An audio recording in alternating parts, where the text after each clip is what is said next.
Hello, friends. Welcome back, or just welcome if you're new here. My name is Literaturely Lou, and on this channel, we talk about fantasy and sci fi books.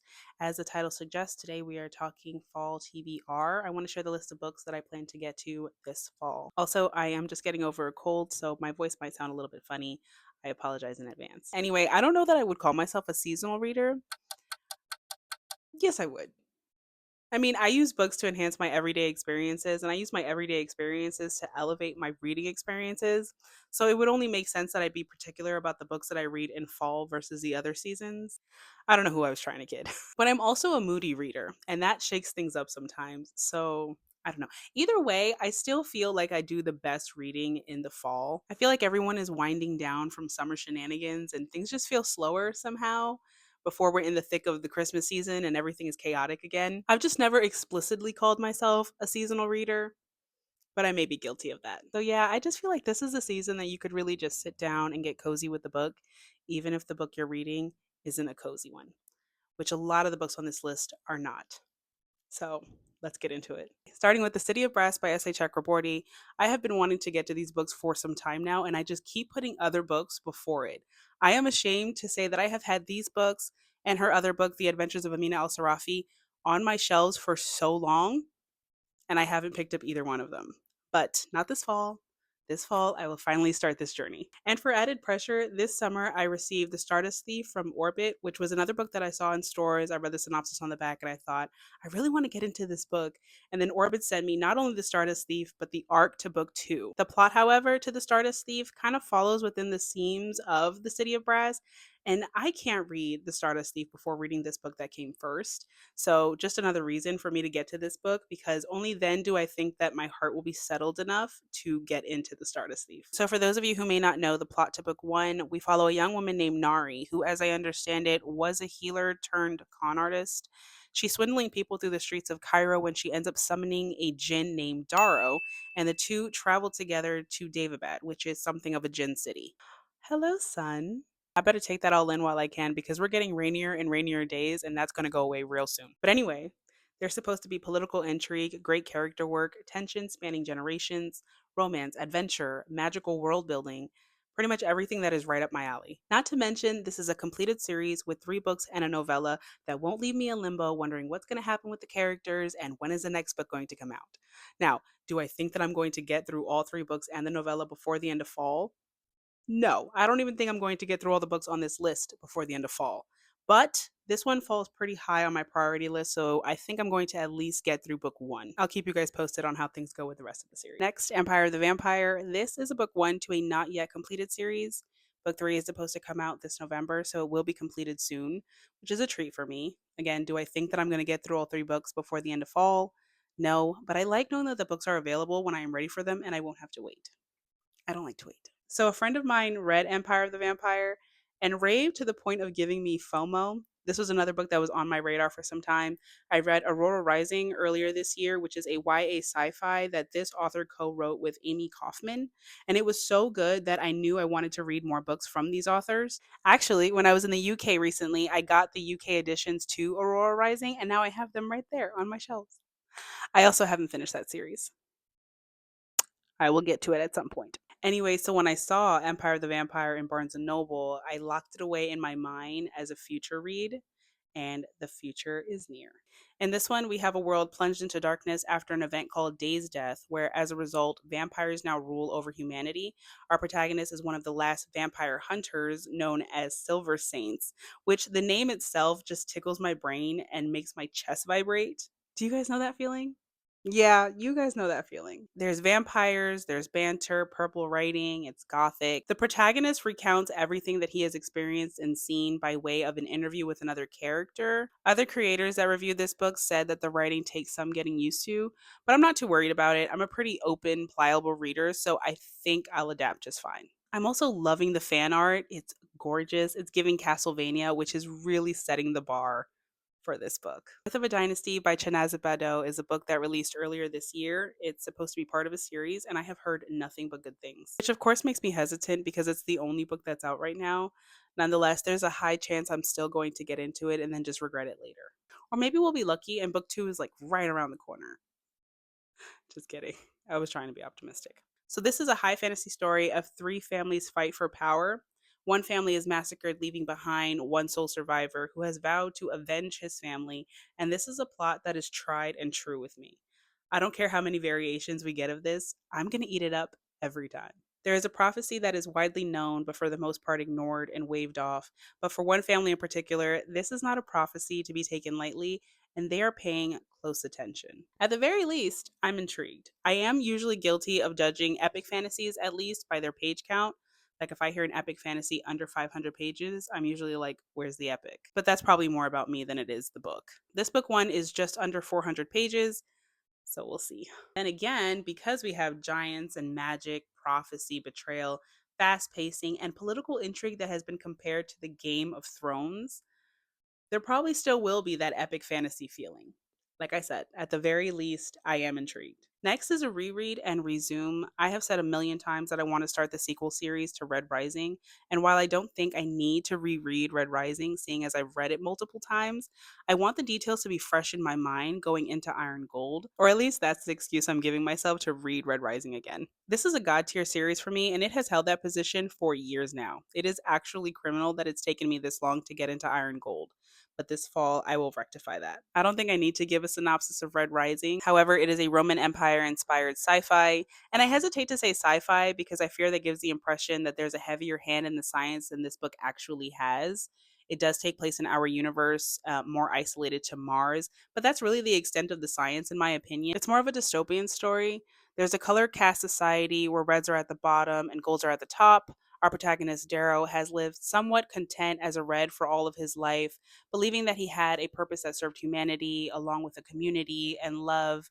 And it was enough for him to look past the injustices and the manipulation of his people. And I love this setup of the story early in the book because it illustrates how governing bodies can maintain control over their citizens and to what extent. We get an allegory of the cave situation at the start of Red Rising, and it frustrated me so much because the society that we have today can and has poked holes in the lies that we've been fed. And I won't go into my opinions on the current state of our politics. But Red Rising proved that when we are thrusted into the new and unknown, we reset, and old tactics can be recycled and used again. We think, or at least I think, I've expanded my mind enough that those tricks won't work on me. I won't be tricked in that way. But when we look at the reds in this book, you can see how you can.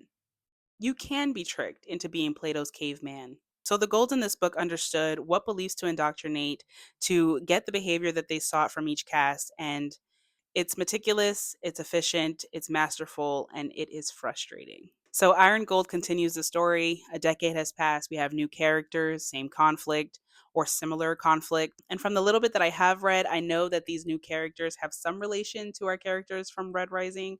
So I'm very excited to finally get into the sequel series. The Wall of Storms, Book 2 in the Dandelion Dynasty by Ken Liu. I am 3/4 of the way through Book 1, The Grace of Kings, and this book is freaking fantastic. To say that it is beautifully written is an understatement and a disservice. I have read other Silkpunk fantasies, but none compared to this series.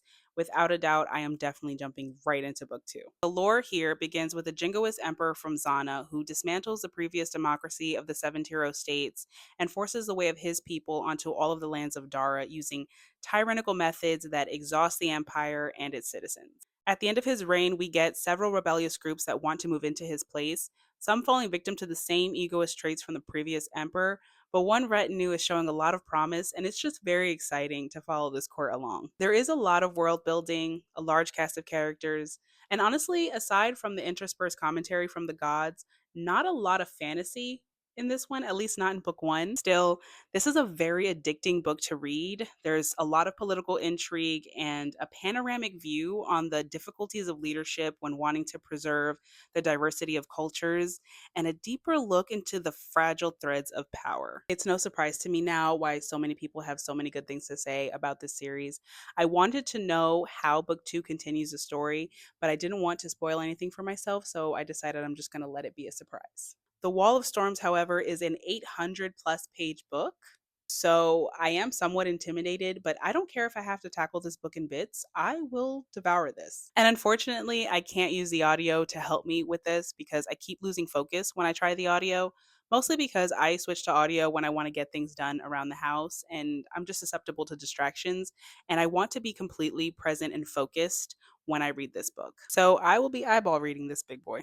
Okay, next is Babel by R.F. Kuang. This is the only book by R.F. Kuang that I have not yet read. It's not very high on my priority list, which isn't to say that I don't care to get to it, just that I'm more excited about some other books on this list, so we'll just kind of have to see if I get around to this one. R.F. Kuang is coming out with another book next year in September. It's supposed to be a literary fiction like Yellowface, I think. So, first off, kudos to R.F. Kuang for just being an unstoppable force at this point. The way that she's pumping out books is impressive. So, if I don't finish Babel by this fall, I'm hoping to at least finish it before the next book release. I think that's a good marker to give myself. Based on the reviews, I'm curious if Babel is the best book in her catalog. I heard someone say if you liked Babel, you would like Calabasas. So I'm reverse engineering that into believing that because I liked Calabasas, then I'll like Babel. Maybe even more. I didn't gather a lot in reference to what this book is actually about. I understand that the MC is a boy that has been taken from his home to London to receive an education in an arcane magic involving language. But that's really all that I know. I know that it feels somewhat like a historical fiction because it takes place in the 1800s and some real historical facts are actually in the book, which is no surprise for R.F. Kuang. Nevertheless, there was a lot of buzz about this book when it released, so whichever way this goes, I still think I'm going to be able to walk away with something. Okay, The Only Good Indians by Stephen Graham Jones. This author might be more familiar for his recent release, Buffalo Hunter Hunter. At least that's how I became aware of him, so I don't know. But when I read a book that I enjoy, I become really curious about other books by that same author. So this is the book that I want to get to next. This is a supernatural horror that follows the individual lives of four Blackfeet Indians that are being haunted by a dark entity after the killing of a pregnant elk. The elk spirit seeks revenge, and these four protagonists suffer the consequences for their actions. This book has themes of guilt, cultural identity, ancient ways that clash with the modern ways. This is very similar to the themes I found in Buffalo Hunter Hunter, which was a book that was out of my comfort zone and way better than I could have expected it to be. Buffalo Hunter Hunter was a much slower paced story, and I don't mean that in a bad way. If the pacing of The Only Good Indians is the same, then I think that this is a book that will work best when we're in the thick of the colder seasons, because that's when I start slowing down myself. Also, for being a horror, Buffalo Hunter Hunter was not that scary, and I don't mean that in a bad way, but if you're the kind of person that likes thrillers slash horrors but don't like them to be too scary, then I can at least say that Buffalo Hunter Hunter is for you. So let's see if The Only Good Indians is the same in that aspect. This is also a book that doesn't fall too high on my priority list. I'm going to let my moody reader side drive on this one. So I do hope that I'll get to it, but we'll see. Okay, this is Blood Moon by Brittany S.A. Lewis. It is a book that just released this past September. It's supposed to be book one to a fantasy romance series, and I am obsessed with this cover. This one follows Mira, a young woman from a small town. All her life, she's heard the stories of the werewolves that saved everyone from the vampires, but this is just a story, right? Wrong. Well, it doesn't matter because Mira is starting college at the local university and she has enough to deal with, not including a particular classmate who seems to have an exclusive cold disposition just for her, and she does not know why. This is supposed to be a mix between Twilight and Legendborn, and while it's still a dark and grim occult fantasy, I think it'll be a little less weighty against some of the other books that I mentioned on this list. And I could use the balance. My only concern is that the synopsis sounds really close to Twilight, and I'm hoping it's not a copy and paste situation. I'm hoping that there's enough to differentiate between the two to make this feel somewhat original. Yeah. This one, however, is way up on my priority list. The Strength of the Few by James Islington. This is book two after The Will of the Many. And I have a bone to pick with this series. I borrowed book one from my brother specifically because I wanted to see what the cover of book two was going to be because I wanted the books to match. But now the cover of The Will of the Many that does match the cover for The Strength of the Few is no longer available as a store copy. It's available in paperback. So the cover art is the same, but the format isn't. And if you want the two books to match, you have to get it as a special edition, which just feels like a nasty money grab. So at this point, I don't know if I'm going to buy the books despite them not matching, or if I'm going to wait for my brother to get book two and then just borrow it again until both copies are available in paperback.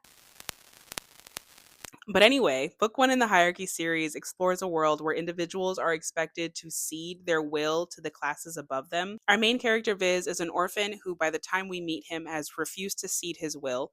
He's adopted by a man named Ulquiskor, and the two join in an allyship of convenience. Viz is enrolled into an academy where he is expected to find answers for Ulquiskor. This is a dangerous academy, however, so he also has to keep others from discovering the truth of who he is. I think some people didn't really like the pacing of this book.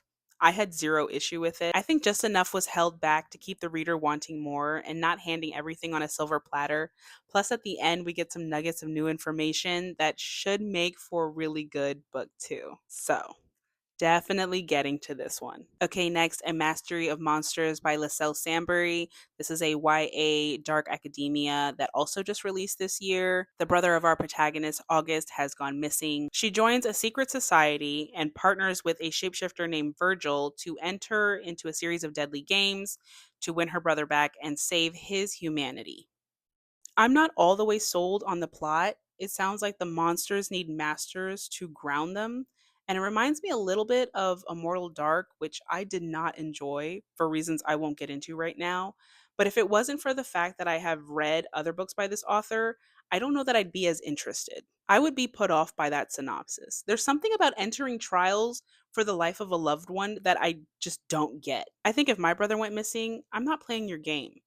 I'm starting a war. The games feel like a distraction from the main goal, but I'm going to keep an open mind. And you're probably wondering why it's on my fall TBR if I'm so on the fence, but it's because I'm hopeful. And if it doesn't live up to my expectations, I only have myself to blame. Okay, this is a bonus.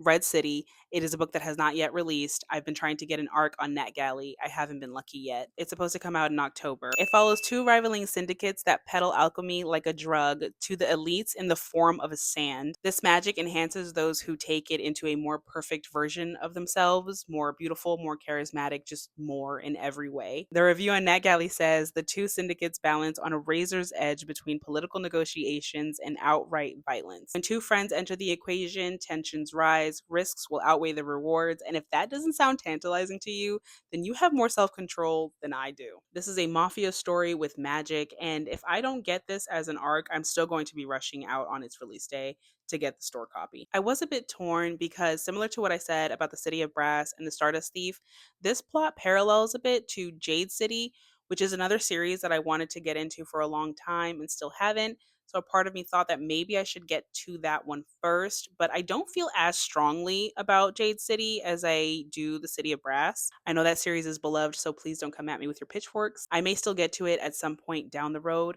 but I won't hold off getting into Red City. There's a lot of city in these titles. I just realized that. I felt like I said city a lot there. So that's my fall TBR. I feel like I have a mixed bag between high and epic fantasy, YA, vampires, gin. I don't know. I feel pretty good about all of these books, and I do hope that I can get through most of them. But anyway, if you've read any of these, please share your spoiler free comments down below. Or if you're also looking to get into some of these, I definitely want to know. But that's it for this one. Don't forget to like and subscribe. And as always, happy reading and happy fall.